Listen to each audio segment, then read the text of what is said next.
Spiritual festival में हम यहाँ पर आए हुए हैं और इस दौरान हमारे साथ मौजूद हैं श्रीपद नाइक जी, नॉर्थ से एमपी हैं। उनसे जानने की कोशिश करेंगे कि गोवा में इस तरह के आयोजन क्यों ज़्यादा ज़रूरी है। एक और जहाँ पर लगातार लोग गोवा को बीचेस की वजह से जानते हैं, लेकिन यहाँ पर कई ऐसी परंपराएं हैं जिसके बारे में लोग शायद नहीं जान पाते। तो इस तरह के फेस्टिवल कितने ज़्यादा अहम होते हैं और क्या होना चाहिए, तमाम सवालों के जवाब हम सीधे सर से जानेंगे। बहुत स्वागत सर आपका राष्ट्र टीवी। नमस्कार।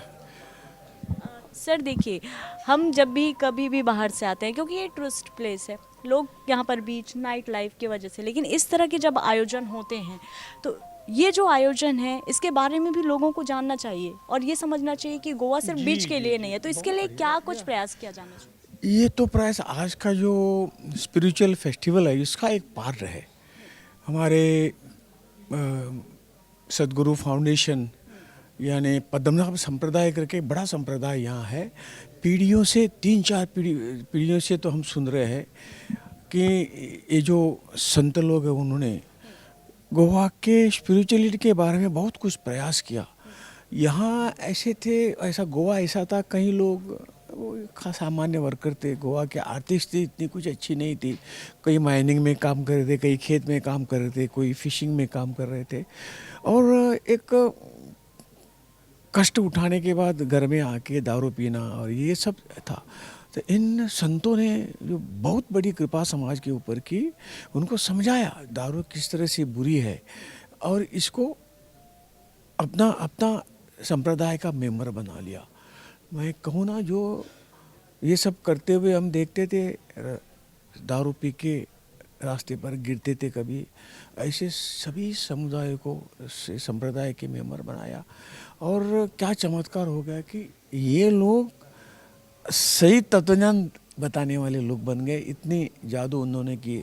अभी जो परमेशानंद आचार्य स्वामी महाराज जी है, उनके गुरु थे ब्रह्मानंद जी स्वामी महाराज, उसके गुरु थे सदानंद स्वामी महाराज। इन लोगों ने इस समुदाय को व्यसन मुक्ति दिलाने का बहुत बड़ा कार्य यहाँ किया है। आज जो गोवा ऐसा एक स्थल है, जैसा आपने कहा कि be sun sand and this thing लोग कहते हैं, ये ऐसा नहीं है। गोवा में कहूँ ना, गोवा तो आप तो अवाक हो जाएंगे। गोवा में 70% लोग वेजिटेरियन है। यहाँ फिशिंग का व्यवसाय बहुत बड़ा चलता है, तो एक्सपोर्ट होता है, बाहर के लोग आके खाते हैं। गोवा का आदमी कभी दारू पी के अभी रास्ते पर गिरता नहीं है। और ये जो अपप्रचार किया गोवा के बारे में, गोवा इसकी खाओ पियो मज़ा करो, इस तरह की भूमि है, ये बहुत गलत है। आज कम से कम हमारे 200 के आसपास बड़े बड़े मंदिर है जो 500-600 सालों से ये सब भगवान की पूजा अर्चा सब कुछ यहाँ, जहाँ हिंदुस्तान में कहीं भी ऐसा नहीं होता। इस तरह कहीं अपने बड़े संस्थान है, काशी विश्वेश्वर है या बाकी ऐसे बड़े, इस छोड़ के गोवा में जो कुछ दैनंदिन पूजा अर्चा होती है बहुत ही है। लेकिन गोवा की एक इमेज, क्योंकि यहाँ पोर्तुगीज थे, पोर्तुगीज का उनकी जो संस्कृति है उसके बारे में कई लोग यहाँ कन्वर्ट हो गए, हिंदू हो तो क्रिश्चियन हो गए।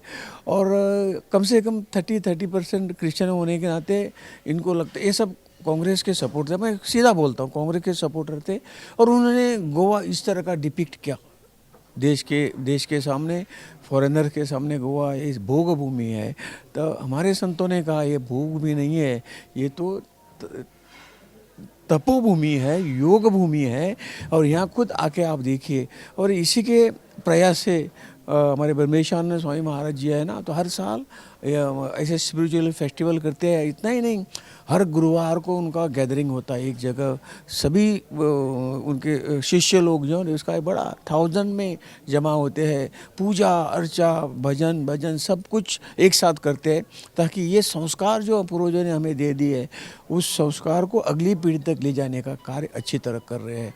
ये सौभाग्य की बात है कि अभी जो कुछ अपप्रचार गोवा के बारे में कर रहे थे, ये अभी यहाँ आने के बाद लोग समझ पाते हैं गोवा ये भोगभूमि नहीं है, ये तो देवभूमि है। लोगों को इस बारे में भी जानकारी नहीं थी। अभी तक हम सिर्फ सुनते थे कि पूरे देश भर में, विश्व भर में सिर्फ एक ही ब्रह्मा जी का मंदिर है जो पुष्कर में स्थित है, लेकिन यहाँ आने के बाद पता चला कि यहाँ पर भी यहाँ ब्रह्मा भी एक हाँ बहुत लेकिन पुराना मंदिर है। बिल्कुल, लेकिन हम यही समझने की कोशिश कर रहे हैं कि यहाँ की जो धरोहर है, बीच के अलावा उन धरोहरों को लोगों तक पहुँचाना कितना बड़ा ये टास्क तो सरकार, हमारी सरकार, हमारे जो आश्रम है, साधु संत जो है वो तो कर रहे हैं।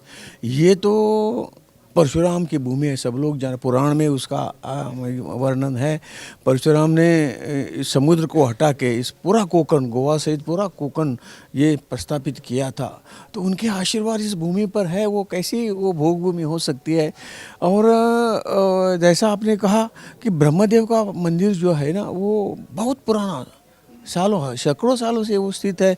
वो जो वालपई करके गांव है, वहाँ ब्रह्मकर्मणी करके गांव है, वहाँ उनका स्थित है। ये दूसरा मंदिर है, जब अजमेर में है वो नंबर 1, दूसरा नंबर ये है, और ज़्यादा तो मंदिर नहीं है। और ये ऐसे देव देवता यहाँ आए हुए हैं। मैं एक आपको छोटी सी मैं एक स्टोरी आपको बता दूँ कि आज मंगेश का देवस्थान आपने सुना, मंगेश यानी शिव है। ये जब कुछ पार्वती जी का उनका कुछ झगड़ा हो गया, और झगड़े के नाते शिवजी गुस्से से यहाँ आके तप में बैठ गए मंगेश में। तो पार्वती जी माता उनको ढूंढते यहाँ आई, ये यहाँ आखिर मिले। और जो उग्र जो हुई थी वो पार्वती शांता दुर्गा के रूप में यहाँ प्रस्थापित हो गई, शांत हो गई यहाँ आने के बाद। ऐसी ये गोवा की भूमि है जो कहीं कैसे भी हो, कोई यहाँ आने वाला कोई वापस नहीं जाने का सोचता है।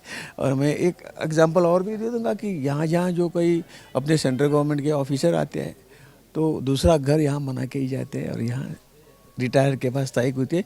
इतनी ये शांत भूमि है, शांता दुर्गा की भूमि है। लेकिन इसी बात का दुख तो यहाँ के गोवंश को भी है कि दूर से आके लोग यहाँ बस रहे हैं हमारी। ऐसा नहीं, ये तो कौन किसी को रोक सकता है। ये तो कोई भी हिंदुस्तान में कोई भी कहाँ से भी आए, कहाँ भी सेटल हो सकता है। लेकिन गोवा के लोग तो उदार है, उनके वो सुसंस्कृत है, उदार है, सबको अपने साथ ले जाने की उनकी जो ये है। किसी को गोवा के लोगों ने किसी को तकलीफ आज तक नहीं दिया, ये आपने सुना होगा। ये तो गोवा है। और गोवा निश्चित तौर से गोवा में आने के बाद जो शांति मिलती है उसका वर्णन करना बहुत मुश्किल है। इसलिए कोई भी यहाँ जब आता है तो गोवा छोड़ के जाने के लिए तैयार नहीं होता।